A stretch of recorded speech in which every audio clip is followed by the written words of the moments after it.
warahmatullahi wabarakatuh. Waalaikumsalam warahmatullahi wabarakatuh. Kami dari kelompok 7 akan mempresentasikan terkait mengurai sandi implementasi rekam medis elektronik. Nah, jadi kami akan menjelaskan mengapa kolaborasi interprofesional dan TQM Total Quality Management adalah kunci sejati transformasi digital rumah sakit. Ini berdasarkan artikel berdasarkan riset bukti lapangan di RSUD Kabupaten Tangerang. Sebelumnya kami ingin memperkenalkan diri terlebih dahulu. Saya Naila Firdausi sebagai moderator dan rekan saya Fajrul Mustafa selaku pemateri. selanjutnya selaku pemateri. Saya Intan Maharani selaku pemateri. Saya Mumita Asri selaku pemateri.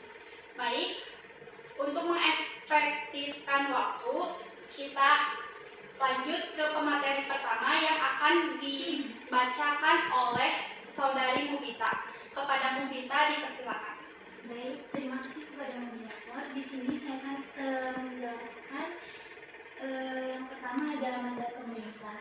Menurut Permenkes RI nomor 24 tahun 2022, kewajiban seluruh fasilitas kesehatan menyelenggarakan rekam medis elektronik selambatnya 31 Desember 2023. Lalu selanjutnya ada realitas lapangan, hanya 40% dari 13.372 paskes yang telah menjalankan RMP terintegrasi. Di beberapa RS pendidikan, tingkat kelengkapan pengisian data dirawat jalan anjlok hingga kurang dari 27%. Senjaman ini bukan sekedar masalah IT, kegagalan RMP berakar pada ketidaksiapan manusia dan struktur organisasi. Selanjutnya ada anatomi transformasi yang lebih dari sekedar digitalisasi. Tahap pertama ada oral, mencatat instruksi klinis lisan diubah menjadi rekaman tertulis permanen. Yang kedua ada membakukan format, informasi medis yang acak dibakukan dalam struktur yang jelas. Lalu yang ketiga ada digitalisasi medium, mengubah bentuk fisik kertas menjadi format digital yang rapi. Lalu terakhir ada aksesibilitas multi pihak. Data tidak lagi terisolasi, melainkan dapat diakses dan diolah oleh berbagai disiplin ilmu secara seketika. Selanjutnya ada akar masalah implementasi mengapa RMP gagal. Dokter dan perawat memiliki persepsi beban kerja dan cara komunikasi yang berbeda terhadap sistem RMP. Lalu, infrastruktur dan kebijakannya, seperti kendala biaya, dukungan infrastruktur TI, dan regulasi internal rumah sakit. Yang ketiga, dari sumber daya manusia, seperti resistensi pengguna dan minimnya literasi operasional RMP. Lalu yang terakhir adalah keraguan privasi, kekhawatiran staf medis dan pasien atas keamanan dan kebocoran data. Baik, terima kasih kepada Mubita yang telah membacakan materinya. Selanjutnya, materi selanjutnya akan dibahas oleh pemateri kedua yaitu Fajrudin. Kepada Fajrudin dipersilakan. Baik, di sini ada kerangka solusi pendekatan holistik berbasis bukti. Riset terhadap 109 dokter dan perawat di RSUD Kabupaten Tangerang membuktikan keberhasilan RME bertumbuh pada arsitektur non-teknis ini. Yang pertama, kolaborasi interprofesional menjadi pendorong satu untuk budaya kerja sang fasilitator untuk kesuksesan implementasi RME. Yang kedua, ada Total Quality Management atau TQM menjadi pendorong dua untuk budaya kerja dan menyukseskan implementasi RME.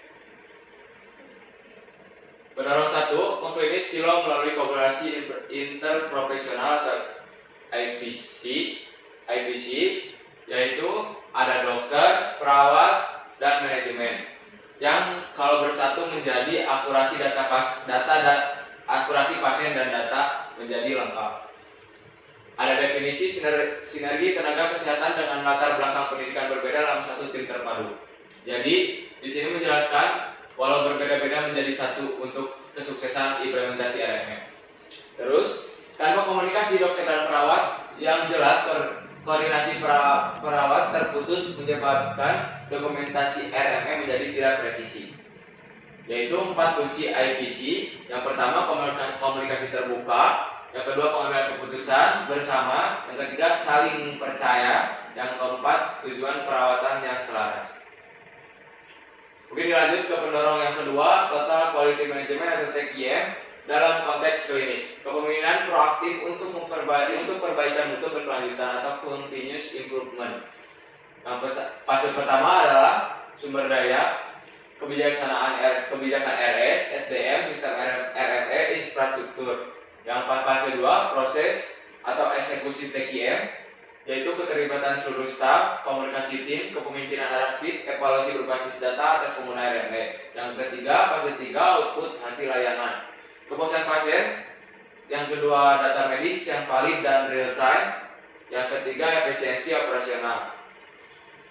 Menjadi syarat mutlak keterlibatan aktif stakeholder, kepemimpinan RS memberikan pemahaman peran kepada staf untuk bertanggung jawab penuh terhadap rekam medis elektronik. Dan selanjutnya, sang katalisator budaya kerja sebagai sistem operasi rumah sakit. Fungsi menyelaraskan tujuan individu pekerja dengan sasaran strategis rumah sakit. Kedua, kepemimpinan sangat vital dalam menciptakan ruang eksperimen dan inovasi. Mungkin ini bisa dilihat teman-teman semuanya, ada seperti ini ya. Dampak langsung pada RME, mengurangi efek negatif stres dari masa transisi teknologi, menghilangkan friksi komunikasi, memastikan RME diadopsi dengan kemauan bukan hanya kewajiban. Baik, terima kasih. Saya serahkan kembali kepada moderator. Baik, terima kasih kepada Pak Jurdin yang telah mempresentasikan materi.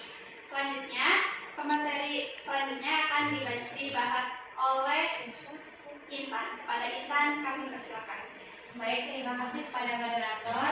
Selanjutnya yaitu saya akan menyampaikan bukti kuantitatif mengapa aspek manusia tidak bisa diabaikan.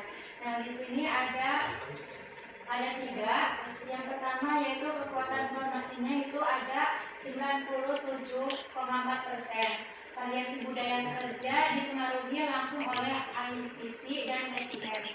Model ini nyaris sempurna secara statistik. Selanjutnya yaitu penentu kesuksesan ada 94,2%. Keberhasilan implementasi RME ini didikte oleh kombinasi IPC, TQM, dan budaya kerja. Dan yang terakhir, kurang dari 6% margin variabel lain. Hanya kurang dari 6% faktor kegagalan RME ini yang berada di luar kendali kolaborasi, manajemen, dan budaya seperti error sistem semata. Selanjutnya yaitu jalur kritis sukses RME. Mengapa BPAS sering gagal? Nah, budaya kerja jalur utamanya implementasi RME. Analisis jalur langsung atau direct fight memaksa penggunaan RME melalui kebijakan manajemen atau tim IPC tanpa mengubah budaya kerja memiliki dampak yang moderat. Selanjutnya analisis jalur mediasi atau jalur utama. Ketika inisiatif kolaborasi IPC dan TQM ini diserap dan dimediasi oleh budaya kerja, pengaruhnya terhadap keberhasilan RME melonjak tajam. Friksi di garis depan. Nah, mengapa kolaborasi RME sering mandek? Ekspektasi jalur yang lurusnya kayak gini ya, yang ininya kayak gini. Persepsi beban administrasi. Tenaga medis menganggap mengisi RME sebagai tugas klerical tambahan bukan alat bantu diagnosis. Ekspektasinya tinggi namun sulit digunakan. Hierarki dan tumpang tindih. Nah, di sini kurangnya rasa hormat antara profesi. Dokter melakukan pengambilan keputusan keperawatan memicu bias pencatatan. Dan yang terakhir yaitu inkonsistensi terminologi. Penggunaan istilah medis dan parameter yang berbeda antar spesialisasi dan shift. Mungkin sekian. Untuk materi yang terakhir akan dibahas oleh pemateri selanjutnya yaitu Yasmin. Kepada Yasmin dipersilakan. Terima kasih moderator. Selanjutnya di sini ada membahas rekomendasi manajerial langkah taktis pemimpin Haskes. Yang pertama itu ada investasi pada soft skill, bukan hanya software, fasilitasi lokal karya atau workshop, komunikasi efektif, dan simulasi kolaboratif lintas profesi seperti dokter perawat. Terus yang kedua, membentuk ownership dalam TQM, melibatkan staf medis lapang dalam perencanaan alur kerja RME, evaluasi bebas kerja secara rutin dan ciptakan sistem umpan balik. Yang ketiga, tuntut ease of use dari vendor, teknologi yang kompleks harus disesuaikan dengan alur klinis. Jika user interface atau ini sulit digunakan di IGD yang sibuk, budaya kolaborasi akan runtuh. Dan yang terakhir, sintesis transisi, RME adalah transformasi budaya. Budaya kerja positif itu terdiri ada manajemen kualitas, TQM, sinergi tim, dan teknologi RME. Digitalisasi layanan kesehatan tidak akan terwujud hanya dengan menginstal perangkat lunak paling mutakhir di pasaran. Kesuksesan RME adalah hasil akhir dari manajemen kualitas yang terstruktur dan kolaborasi interprofesional yang cair. Masa depan kesehatan digital di Indonesia ada pada rumah sakit yang membangun budaya inovasinya lebih cepat daripada mereka memperbarui teknologinya. Sekian, terima kasih. Sesi materi telah disampaikan semua. Maka dari itu kami memberikan kesempatan kepada audiens untuk memberikan pertanyaan kepada kami. Kepada audiens kami persilakan. Ya. Sebelumnya izin memperkenalkan diri, nama saya Keisha Nabila Putri dari kelompok 3. Izin bertanya kepada kelompok kalian, apa saja sih manfaat utama penggunaan IMR bagi tenaga kesehatan? Apalagi di sini kan di dalam jurnal ini adalah kolaborasi antara ICP dengan TQM, antara perawat dan juga dokter. Apa saja manfaat dari kolaborasi ini? Terima kasih. Baik, pertanyaan akan kami tampung terlebih dahulu. Untuk pertanyaan selanjutnya, Di sini saya ingin bertanya bagaimana IMR dapat meningkatkan kualitas pelayanan pasien.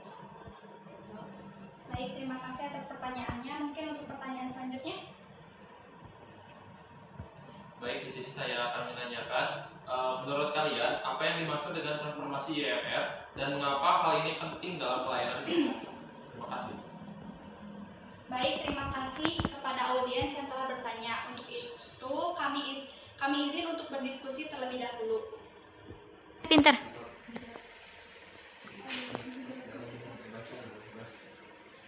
Tiru.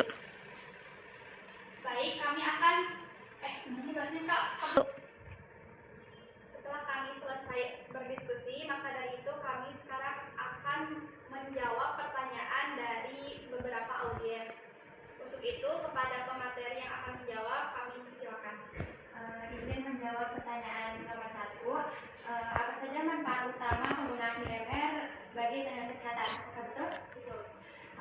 Jawabannya yaitu IMR ini memberikan banyak manfaat kepada tenaga kesehatan, diantaranya akses data menjadi cepat dan akurat, meningkatkan efisiensi kerja, memudahkan koordinasi antar tenaga kesehatan, contohnya seperti dokter dengan tenaga medis lainnya. Baik, untuk pemateri selanjutnya silakan. Di sini saya akan menjawab pertanyaan dari nomor 2, itu bagaimana IMR dapat meningkatkan kualitas pelayanan pasien. Benar.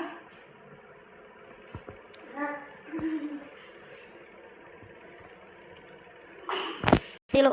Di sini saya akan menjawab pertanyaan nomor 2, bagaimana IMR dapat meningkatkan kualitas pelayanan kesehatan.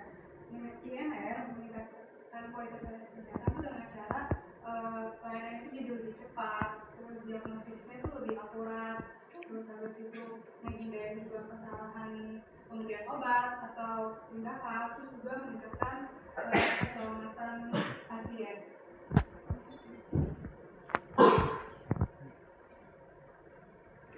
Baik, terima kasih kepada pemateri yang sudah menjawab pertanyaan. Selanjutnya kepada pemateri terakhir untuk menjawab pertanyaan terakhir, dipersilakan.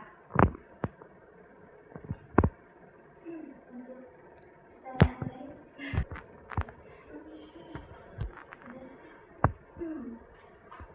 Di sini saya akan menjawab pertanyaan ketiga. Pertanyaannya, menurut Anda apa yang dimaksud dengan transformasi IMR dan mengapa hal ini penting dalam pelayanan kesehatan? Nah, transformasi MR adalah proses perubahan dari sistem rekam medis manual menjadi sistem digital yang terintegrasi dan berbasis teknologi. Transformasi ini penting karena meningkatkan efisiensi dan produktivitas, lalu mendukung pengambilan keputusan yang lebih cepat. Yang ketiga, meningkatkan kualitas, lalu menyesuaikan dengan perkembangan teknologi di era digital.